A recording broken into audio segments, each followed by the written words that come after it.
Assalamualaikum warahmatullahi wabarakatuh and a very good morning to today's forum panels right here and everyone who has tuned in to watch our forum show. I hope everyone is doing well and is ready to watch our show. So before we start this forum, I would like to introduce myself.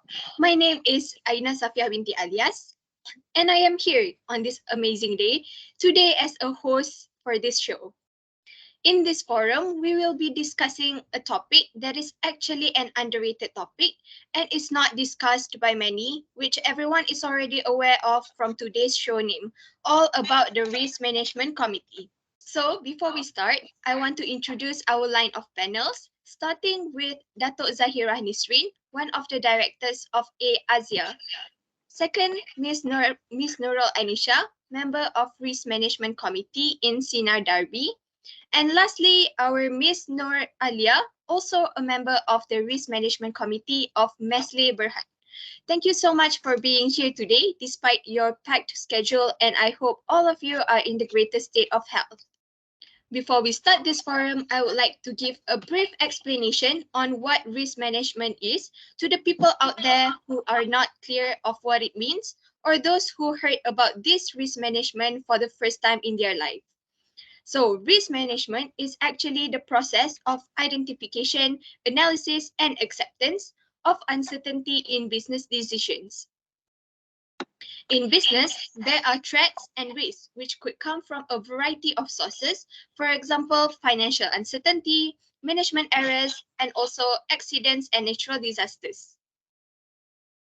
So, Risk Management Committee is the committee that is formed by the Board of Directors to oversee the risk management policy and global risk management framework of the business.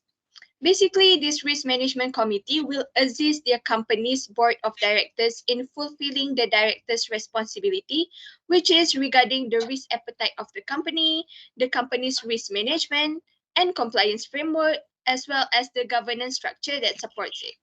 So, let's start our forum today by reciting this question here for our panel, Miss Alia, who is a member of the Risk Management Committee in Mesle for about 5 years. So, Miss Alia, maybe some audience are curious on how we can become part of the Risk Management Committee like you. So, what are the requirements needed to become part of the Risk Management Committee? Is it like the same for every company? Thank you, Ms. Aina. Before I explain more about the requirements needed to become a risk management committee, my name is Nur Alia and I am one of the members of risk management of Mesle Berhad. I would also like to thank Astro Awani for inviting me to be one of the guests for this show to discuss a very educational topic, which is about the risk management committee. To become part of the Risk Management Committee, they shall be appointed by the board from among its members that fulfills the several requirements. Firstly, the Risk Management Committee comprises not less than 3 members. Secondly, all members of the Risk Management Committee shall be non-executive directors, with a majority being independent directors. Thirdly, all members of the Risk Management Committee shall be financially literate and include at least one member who is a member of the Malaysian Institute of Accountants (MIA) or a person with at least 3 years working experience.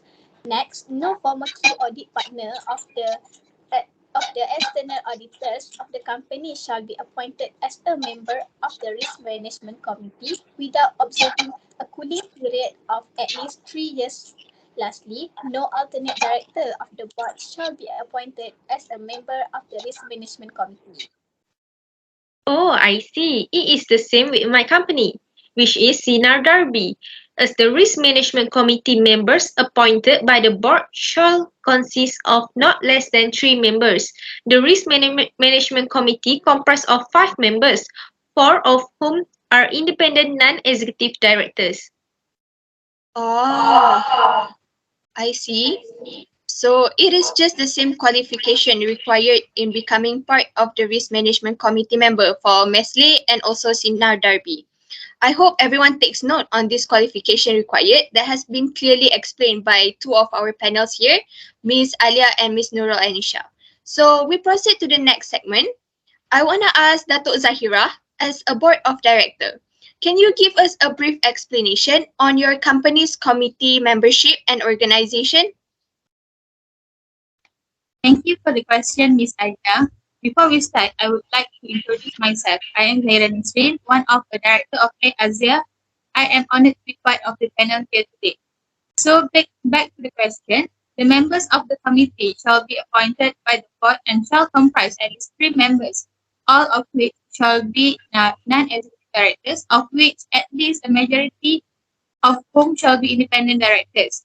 For the avoidance of conflict of interest, a member of the committee shall abstain from participating in discussion and decisions on any matters involving him or her.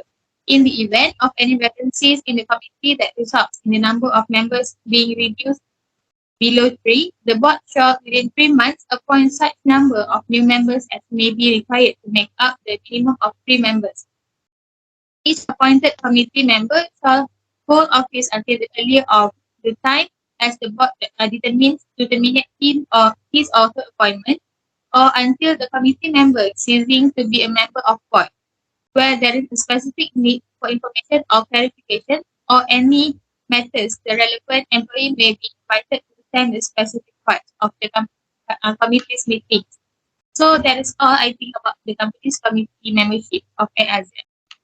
All right. Thank you so much for the really great and clear explanation on ASEA's committee membership. So there are actually so many criteria to be followed in the formation of members in the Risk Management Committee.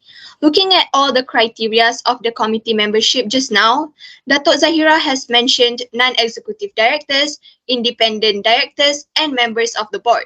All of these positions are actually very crucial in the management of any company. So, I want to ask Miss Anisha, who is also a member of the Risk Management Committee from Sinar Darby.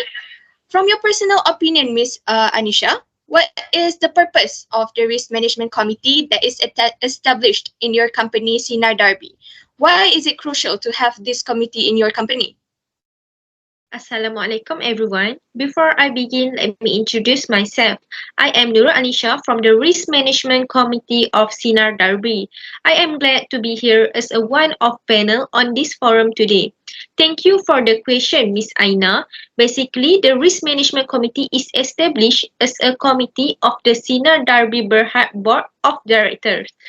The Risk Management Committee supports the board by setting and overseeing the risk management framework of the Sinar Darby Group of companies and regularly assessing such risk management framework to ascertain its adequacy and effectiveness. To answer the question before, the RMC's objective of our company are to view and recommend the group's risk management policies and strategies for the board's approval. This includes reviewing major investment business cases and management assessment of the key associated risks, including funding option and costs and investment returns prior to the board's approval.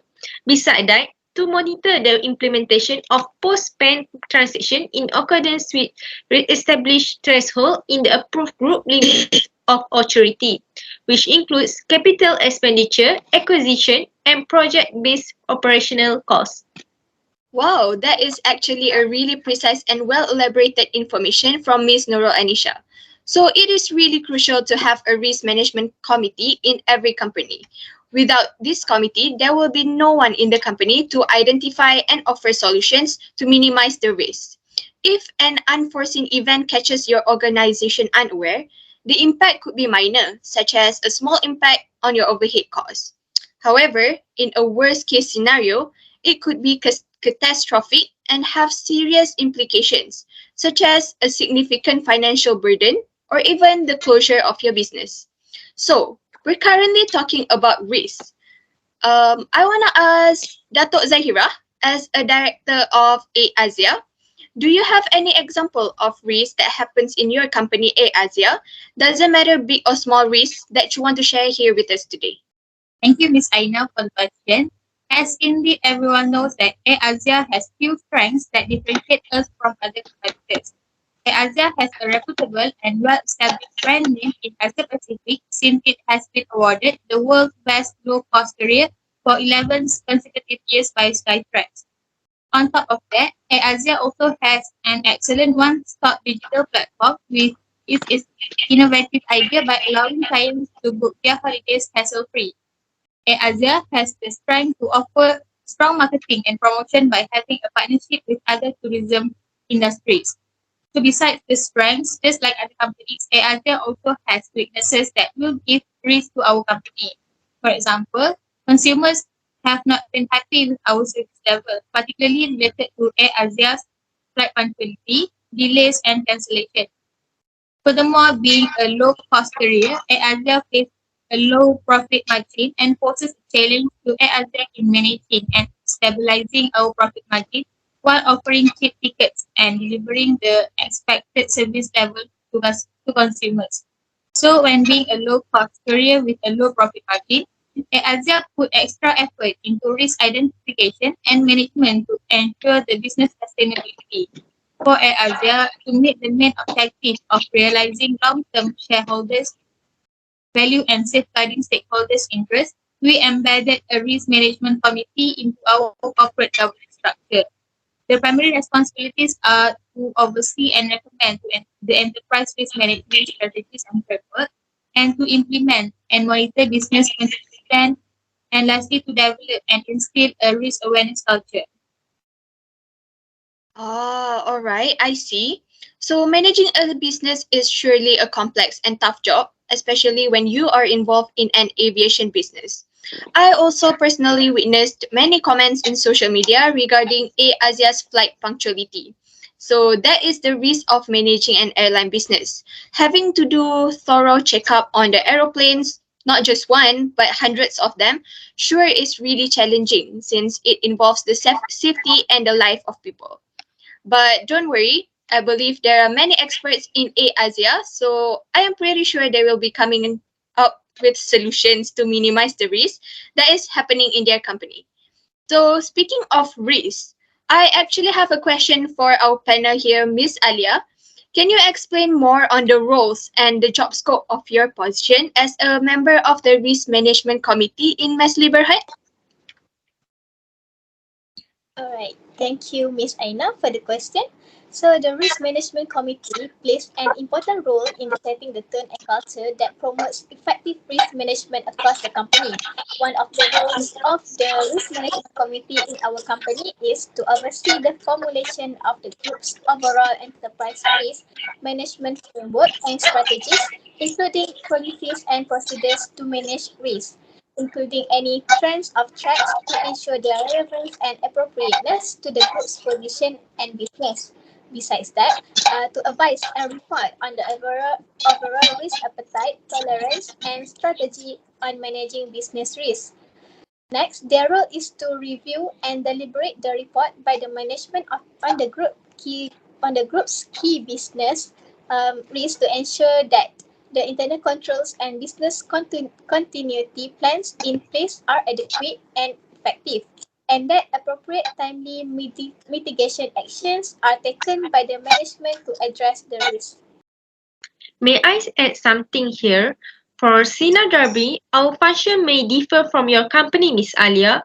The functions of the Risk Management Committee in our company is to provide oversight, direction, and counsel to the group's risk management process, which includes establishing the group's risk management framework based on an internationally recognized risk management framework.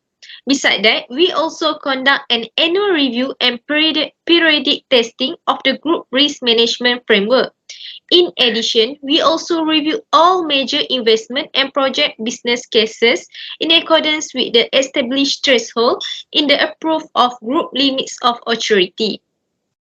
For examples, it evaluates the risk associated with funding options and costs and investment returns to make its recommendation to the board for approval of the investment or project. I think so far that is the several function that I want to highlight for our risk management committee in my company. Oh, okay, I see. So there are differences in the responsibilities between one company and another company.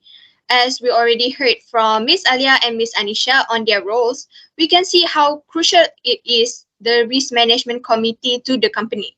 So for Nestle, the committee's role is to ensure that internal controls and business continuity plans of their company are adequate and effective.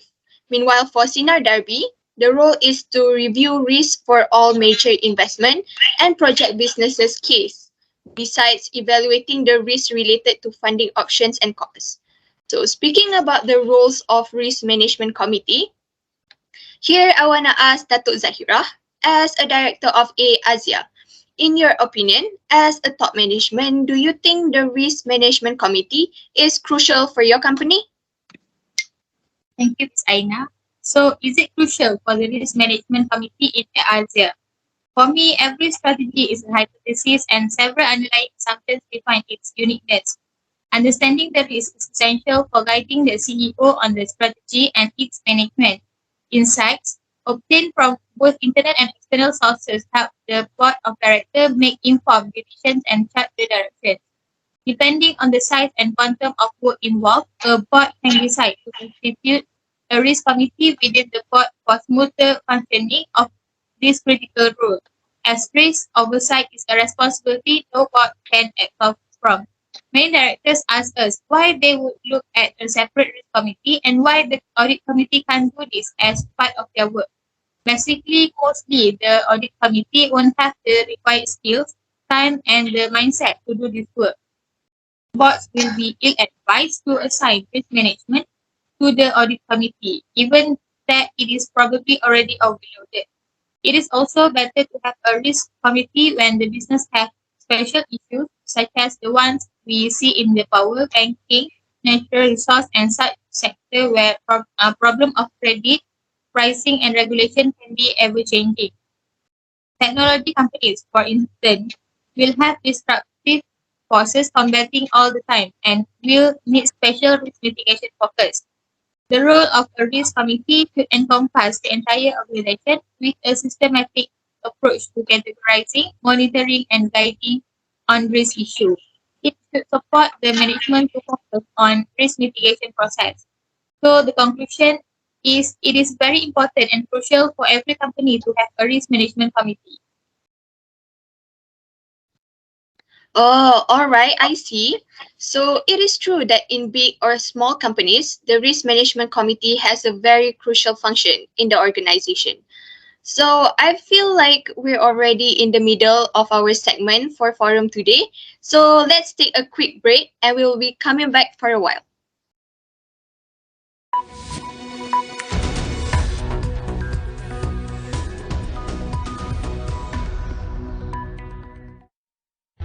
Pendedahan kepada persekitaran luaran menyebabkan kulit kusam dan rosak. Lotion Nivea Super Tan.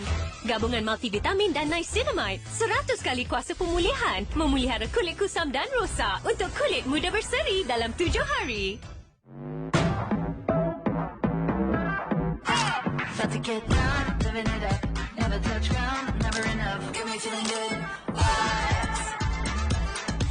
Everything's good. Dapatkan Wi-Fi lagi kencang dengan harga yang sama. Bayar harga 50 megabits dan dapat 100 megabits untuk 6 bulan. Gamer lagi kencang mengucapkan selamat tinggal kepada zon Wi-Fi hilang. Work from home lagi kencang dengan Wi-Fi tak putus-putus. Dapatkan 100 megabits dan pack primary hanya RM129 di astrofiber.com.my. Okay, let's continue back to our segment of forum today. So I'm going to continue this forum with our panel, Miss Alia. So Miss Alia, in your opinion, what do you think will happen if there is no risk management committee? Is there any example when risk management committee does not function? Thank you, Miss Aina. In my opinion, it will give a big impact to the company if there is no risk management committee. For example, a certain number of employees will leave an organization each year for different personal or professional reasons. But if there's a toxic culture with no communication and business processes, it is likely a company will experience a higher percentage of employees seeking opportunities elsewhere. Without managing risk around culture, your company could experience a higher number of voluntary quits or increased rate of employee turnover. Other than that, the company might have missed a great opportunity. This is because risk management is not only about identifying and addressing risk in the negative sense, but it is also about identifying, assessing, and pursuing opportunities to achieve strategic goals. One example involves car dealerships who seem to have much more new inventory than others. With the constant supply chain issues, dealerships have had to move to stay alive. These manufacturers spotted opportunities to diversify their supply chain and rethink how they operate. Last but not least, there will be customer dissatisfaction. It should be obvious that customers are the heartbeat of any organization. Therefore, if customers become dissatisfied for any reason, they may respond by moving their business elsewhere. The main takeaway is do not let issues like this fester or go unaddressed. If they do, your company could lead itself into a bigger problems. That's all from me. Ah, I see. Thank you, Miss Alia, for your opinion. So it is proven that a risk management committee is indeed very important to have in a company. I heard that Miss Alia said that with no risk management committee, it will even lead to many staff quitting their jobs. This happens because the risk management committee not only identifies and addresses risk in the negative sense, but it's also about identifying and pursuing opportunities to achieve the company's objective. So now we have come to the last segment of our forum for today. Before we continue, I would like to highlight that we will be opening a question and answer session after we have done with the last segment. Any of you who have questions related to risk management or like things that you are curious or not clear about, you can give us a call at 04-498-5000 or just leave a comment on our Facebook page, Isra Awani Official. So in this last segment, we are going to talk about the risk management strategy. It is a key part of the risk management life cycle.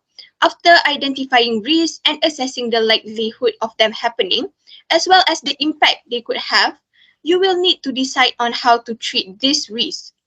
So the approach you decide to take is the risk management strategy.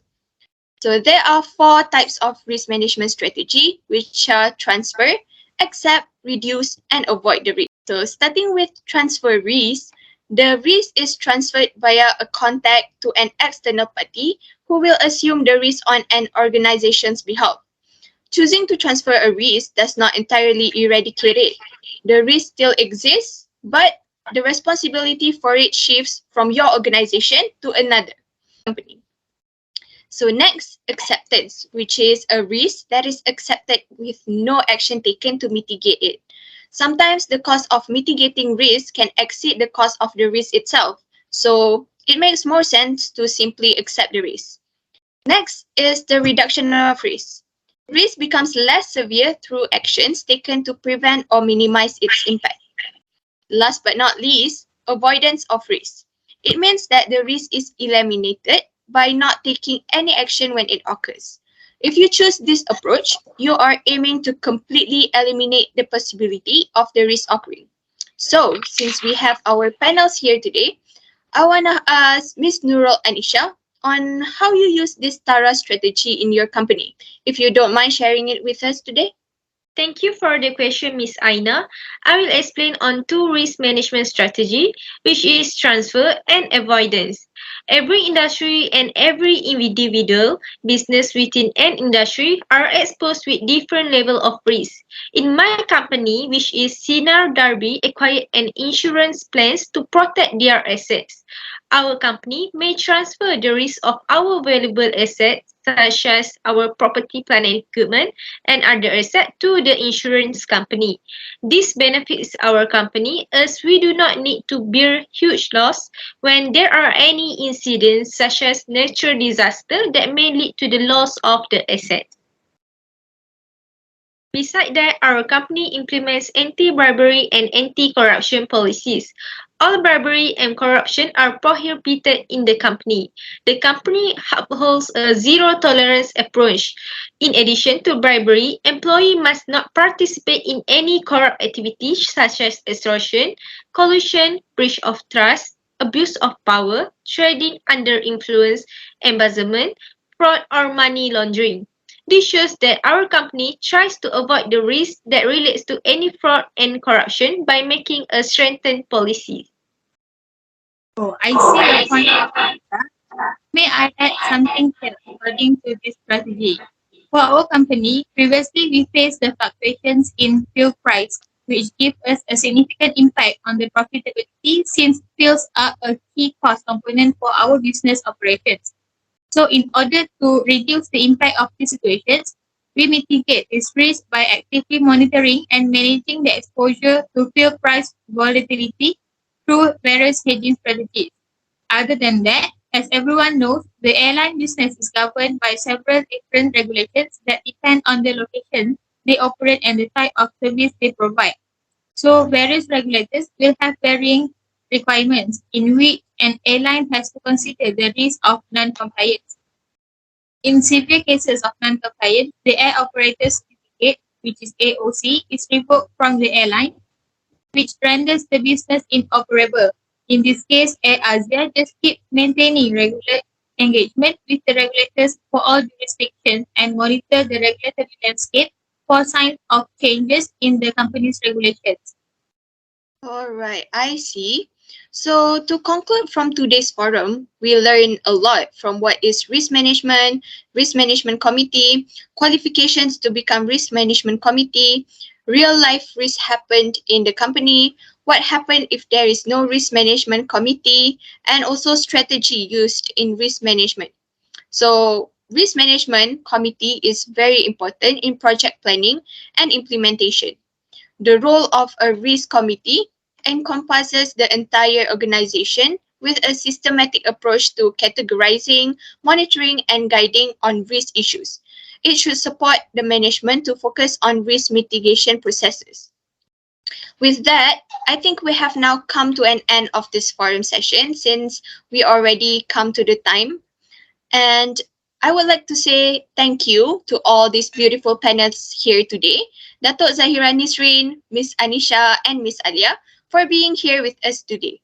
It is such a great honor to have you guys here sharing on the Risk Management Committee, and I personally feel so elated that from this sharing, it could open many eyes on the importance of having a Risk Management Committee. Thank you for spending your time watching our forum today. So now we will continue on the Q&A session.